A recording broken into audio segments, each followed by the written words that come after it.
On May 20th, Lai Ching-te took office as the new leader of the Taiwan region. He gave a so-called inauguration speech during which he expressed explicit views on Taiwan separatism. His speech triggered strong reaction from the central government in Beijing, with a spokesperson calling his stance radical.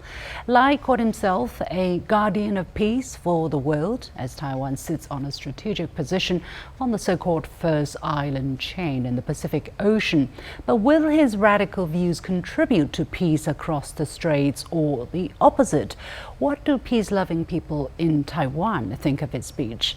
Welcome to this special edition of The Point with me, Li Xin, coming to you from Beijing. I'm pleased to be joined by Huang Chin-hsien, a well-known TV commentator in Taiwan, joining me from Nanking in southern China. Ms. Huang, welcome to The Point.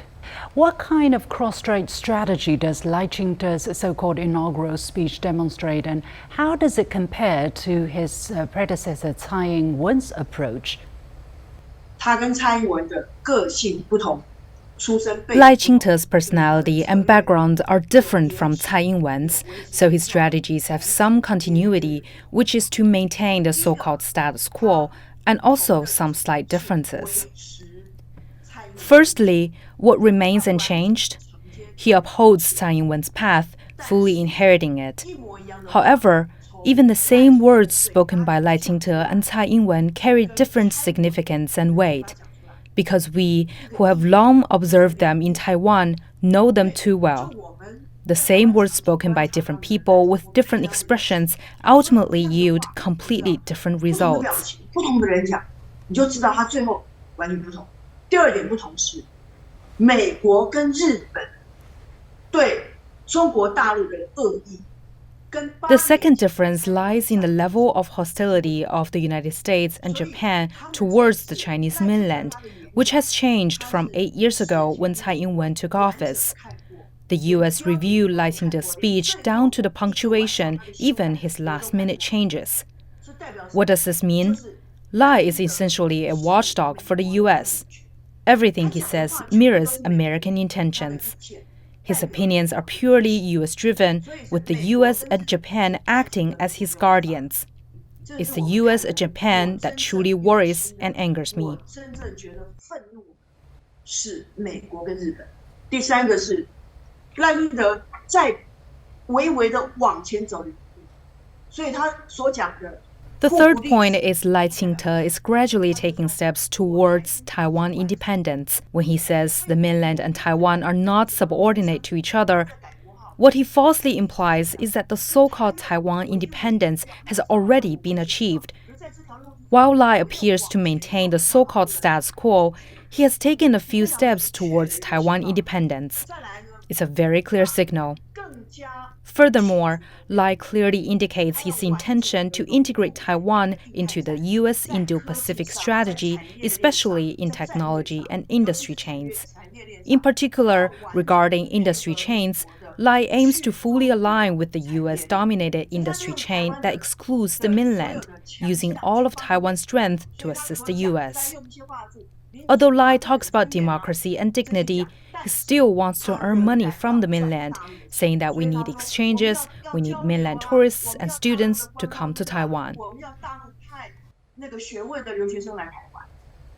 How do people in Taiwan react to Lai's advocating that the so-called Republic of China and the People's Republic of China are not subordinate to each other? How do you look at this? Taiwan's public opinion is divided and torn due to one election after another. People in Taiwan are in a very painful state of national identity division. When I was a child, the number of people in Taiwan who identified themselves as Chinese was almost 100%. However, under the long-term brainwashing of the so-called Taiwan independence by the Democratic Progressive Party, the number has gradually decreased. The number of people who believe that China will be reunified has also decreased. This is why Lai Ching-te dares to lean towards the U.S. and Japan to promote the so-called Taiwan independence. However, there's still many people in Taiwan who oppose the so-called Taiwan independence. The mainstream public opinion in Taiwan hopes to maintain the status quo. Lai Ching-te's model advocates to neither yield nor provoke and maintain the status quo. But when he talks about maintaining the so-called status quo, what he means is to maintain the current situation of gradually moving towards the so-called Taiwan independence and lean towards the U.S. The status quo that the vast majority of people in Taiwan hope to maintain is peace across the straits. In the context, after Lai Ching-te's speech, those in favor of the so-called Taiwan independence cheered and applauded, while those against it were very angry. Like me, I'm very angry, indignant, and I vehemently denounce Lai Ching-te. Each election only further divides Taiwan society. There's no way around it. So he always talks about he represents the will of the Taiwan people, but only around 70% of voters turn out to vote in the last presidential contest, and about 40% voted for the DPP. Could he, and if you put those two numbers together, that means less than 30% of registered voters in Taiwan support the DPP, support Mr. Lai. Could he represent the majority view of the Taiwan people? You mentioned an interesting figure, and it involves a crucial thing. The key word is majority. Taiwan's voter turnout of 70% is considered high, but it means that 30% of people did not come out to vote. Therefore, their intentions cannot be reflected in the ballots. Despite Lai Ching-te's efforts, he only received 40% among those who voted. Even if we don't consider the 30% who didn't vote, among the 70% who did, Lai Ching-te only secured 40%, which is far below 50% of all registered voters in Taiwan, not even half.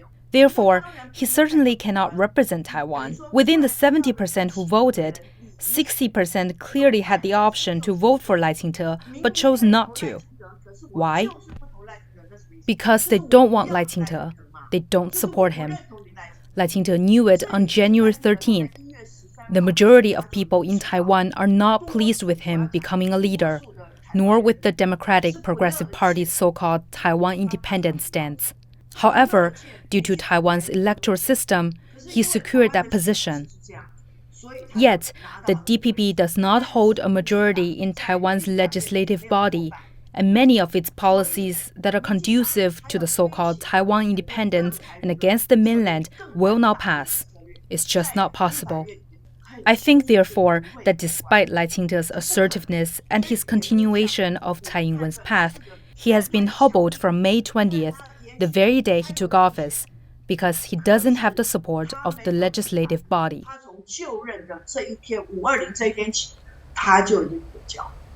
But still, Mr. Lai has been calling himself as a so-called pragmatic worker for Taiwan independence. What does it mean for the future of Taiwan and for the future of cross-strait relations? 赖清德应该很多次后悔，他曾经讲过，他是务实的台独工作者这句话。 Lai Ching-te once said he was a pragmatic worker for Taiwan independence, a statement he must have regretted many times since. Later, he repeatedly explained the statement in his own defense. He's now very cautious, but still, one's earlier words often best represent the true self. His so-called pragmatic worker means he will weigh the risks and try to promote the so-called Taiwan independence as much as possible. This is his main cause, but he doesn't want to start a war. This attitude is expressed in his speech. He didn't say Taiwan independence outright, but he wrapped it in other words, making it clear he's on that path. 它是包裹成其他的文字，但是让你很清楚的知道他走的就是台独之路，对不对？他讲互不隶属嘛。 He talks about the two sides across the straits not subordinate to each other and the legal government chosen by Taiwan's people, while constantly calling for peace and dialogue. What does this mean? Lai Ching-te wants the so-called Taiwan independence. If anyone opposes him, they're the ones destroying peace. This is where he turns to sophistry. Such an attitude is certainly detrimental to Taiwan's medium to long-term development and even to Taiwan's current situation. 的立场都是不利的，但是它背后有谁在推着它呢？是美国啊。But who's behind it? It's the U.S. Taiwan's economy has now entered a state that seems bright on the outside, but is internally rotten. For example, Taiwan's economy looks very prosperous, and the stock market breaks 20,000 points for the first time. But there's something fishy about it. First, as the stock market rises, the benefits go to a small number of tech companies. Taiwan's high-tech industry occupies too large a proportion of all industries. The drawback is that the high-tech industry requires enormous investment. An investment of 20 billion new Taiwan dollars might only create 20 billion new Taiwan dollars in returns. So its contribution to employment is very low, and the ones who benefit are the capitalists. The second issue is that Taiwan's GDP growth in 2023 was only about 1.5%. What's more, Taiwan's GDP calculation includes production from overseas, which is essentially a form of cheating. Even with the inclusion of overseas production capacity, we only saw a growth of 1.5% last year. The reality is that while the real estate industry and stock prices are soaring, wages remain stagnant, which is bizarre. Additionally, many service industries are closing down because they can't afford to pay high wages. Recently, numerous long-standing businesses in Taiwan have shut down because they couldn't afford the salaries of highly paid service personnel. What does this signify? It indicates that Taiwan's core has been hollowed out. Young people can't find jobs that match their skills. They're left with no options. The most alarming aspect is that the booming industry in Taiwan now is a fraud business. Because only in the fraud business you can earn such high salaries. That's the current situation in Taiwan. And Taiwan is following the United States, moving high technology industries such as TSMC to the US under its pressure and demand. When TSMC moves, it takes with it both upstream and downstream suppliers, as well as high-income engineers. Thousands of engineers from TSMC have already moved to the US, and many of its suppliers are also following suit. TSMC's establishment of a plant in Kumamoto, Japan, has drawn away another group of people.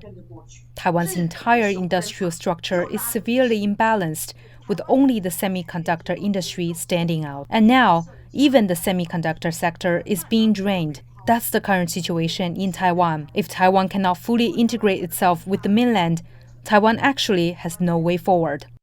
In his speech, Mr. Lai mentioned democracy or democratic 31 times and even said he wants Taiwan to become the MVP, most valued player of the democratic world. Why did he emphasize democracy so many times?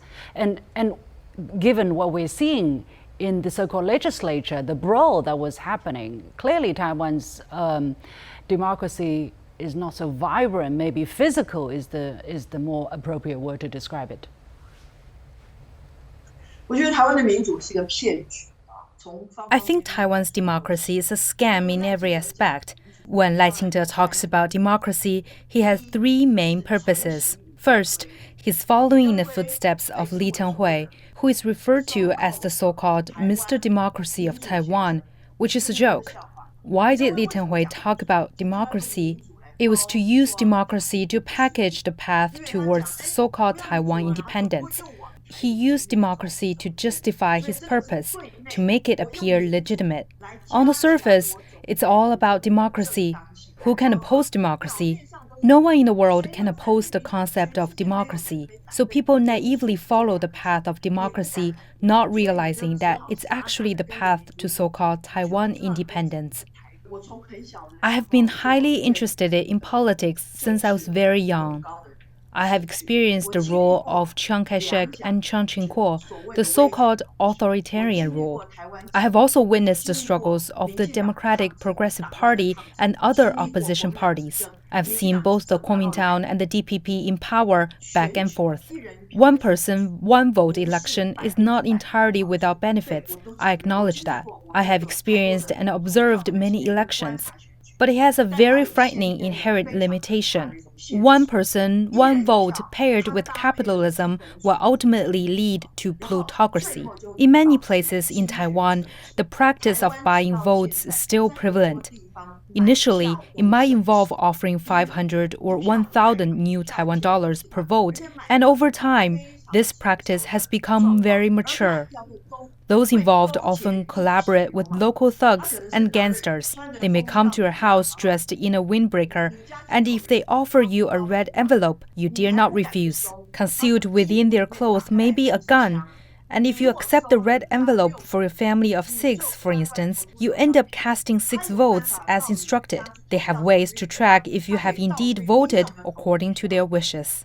So, this happens when there's no remote voting available at the local level. Furthermore, after a couple of elections, you end up with many political families at the local level, where power is passed down from grandfather to son, daughter, grandson, and granddaughter. Eventually, the entire family fully controls various aspects of local affairs. For example, if I get elected, my opponents won't want me to succeed, so they badmouth me every day. Why?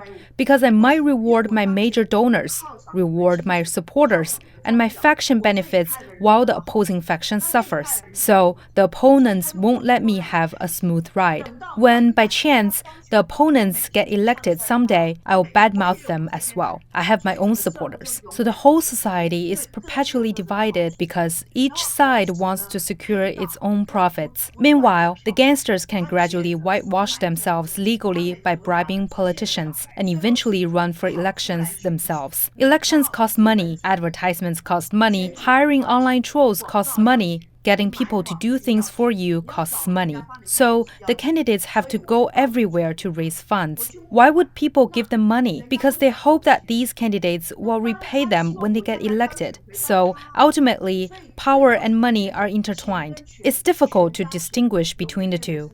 We've seen too much of this. For example, if I support someone, I'll ask him to modify certain laws. I'll demand that during the bidding process, I can win the projects, and in the end, everything will be tied together. So, what can ordinary people actually decide? Ordinary people only feel like they have power at the moment of voting. But when they go to vote and open the ballot, they'll find that they are not satisfied with any of the candidates. The candidates might all have criminal records or other issues, yet the ordinary people have no other choice. That's the situation. People can't truly make decisions. They're stuck with options they don't like. Do you think that America is having a hidden influence there? Because it seems that every candidate, if they really want to be a hopeful winner, they have to go and get approval from the United States or job interview in Washington. 美国当然有 influence， 而且它不是一个 hidden influence， 它不是一个隐藏的影响力。 The U.S. certainly has influence, and it's not a hidden influence. It's a tangible monopolistic control. The American Institute in Taiwan regularly meets with various figures in Taiwan and has very strong and direct control over Taiwan's political direction. To be honest, this even extends to the media. I have personal experience with this. If the American Institute in Taiwan has an issue with certain media outlets or political figures, it can be disastrous for those targeted. As a result, U.S. control means that people in Taiwan are even less able to influence their own future. The idea that the people of Taiwan are in charge or that they could elect their leaders is, of course, a joke. But speaking of the U.S. own elections, it's also a joke. So, Taiwan suffers from two major issues. First, the one-person, one-vote system combined with money and capitalism fails to bring a proper balance to politics. The second is foreign influence. Apart from the U.S., Japan also has strong control over Taiwan's political scene. No political figures in Taiwan dare to offend the U.S. or Japan. Could you talk a little bit about the influence of Japan? over the politics in Taiwan, because we don't talk about that enough. We know that there were 50 years of colonial rule of Japan before the end of the Second World War. But how has that influence penetrated the surface and stayed on and strong in Taiwan? 日本他看台湾的心情是非常复杂。 Japan has very complex feelings toward Taiwan. Even today, Japan still regards Taiwan as a source of pain. It still sees Taiwan as its so-called former southern national borderline, a place it cannot easily let go of or give up. After Taiwan's recovery from Japanese occupation in 1945, Japan's influence in Taiwan remained due to various historical reasons. Although the Japanese left, those people who had collaborated with the Japanese remained. They maintained close business relations with Japan. And the Kuomintang needed political stability to govern Taiwan and thus required Japan's support. Most of the older generation in Taiwan can speak Japanese, and their lifestyle was influenced by the Japanese. Therefore, their aesthetics and nostalgia have a little bit of a connection with Japan. This is one aspect. The second aspect is the economic and trade impact on Taiwan over several decades. Japan has constantly maintained a trade surplus with Taiwan, earning significant revenue, which has led to larger investments in various sectors such as real estate, banking, manufacturing, department stores, and heavy industries. And Japanese investments have extended to influencing Taiwan politicians, thus impacting Taiwan's political landscape. Thirdly, Japan is highly secretive about various industrial secrets, resulting in an industrial chain where Japan holds the patents and know-how upstream, Taiwan does the manufacturing in the middle, and then it moves downstream. This forms a community of shared interests. Furthermore, Japan is both fearful and reluctant to see the mainland become powerful. Thus, it has long supported Taiwan's independence forces. There have always been two factions within the Taiwan independence movement, one backed by Japan and the other by the US. Despite their similarities, there are slight differences between these two pro-independence factions. Lai Ching-te himself is part of the Japanese faction, but is also backed by the US. Why? Because there are churches in the city of Tainan in southern Taiwan, specifically the Presbyterian Church, which is the US-backed independence faction. And the Presbyterian Church supports Lai Ching-te. Xiaobi Kim's father was a pastor in a Presbyterian church and was very pro-independence. Her mother is American. Thus, these forces are very strong. And Lai Ching-te himself puts a lot of effort into cultivating relations with Japan. After Japan's former Prime Minister Shinzo Abe was assassinated, Abe's family privately invited Lai Ching-te to Japan to offer his condolences, highlighting the relationship between them. During Lai Ching-te's so-called inauguration, Shinzo Abe's widow also traveled to Taiwan as one of the attendees. So, similar to many Taiwan politicians, regardless of their affiliations with either the blue or green camps, Lai works diligently to cultivate relations with Japan. Well, some people will say, well, look, the mainland has been saying China will be reunified, it will happen. So they say, okay, no matter what, China wants to reunify itself, then it's going to use force if by a certain date that doesn't happen. Therefore, Taiwan needs to cooperate with external forces, be it the United States or Japan, to defend itself so that there is no war, that the mainland cannot use force to achieve reunification. How do you react to that? 两个字，鬼扯。 Absolutely nonsense. When Catalonia sought independence from Spain, did Spain allow it? Did the EU allow it? No, they didn't. It's a simple truth. After World War II, the concept of national self-determination emerged. An ethnic group or country that was once independent and then invaded or colonized certainly has the right to self-determination, independence, and the restoration of its nationhood. But Taiwan has always been Chinese territory. Our ancestors came from the mainland. Why does Lai Ching-te say he is a pragmatic worker for Taiwan independence? He implies that he doesn't need to change the name of Taiwan since Taiwan independence has been achieved. However, the fact is he doesn't dare to change the name of Taiwan. So, when Lai Ching-te says China should recognize the existence of the so-called Republic of China is nonsense. It's the ravings of a madman. The current cross-strait situation is caused by the Chinese Civil War. It remains unresolved. How will the U.S. resolve its civil war? Will the U.S. allow any state to seek independence? It's impossible. So, how to avoid war? It's simple. No Taiwan independence, no war. The U.S. is reversing cause and effect, distorting right and wrong, and calling a deer a horse. By doing so, the U.S. can cheaply use Taiwan to confront China. Using Chinese people to fight against Chinese people is the most cost-effective strategy.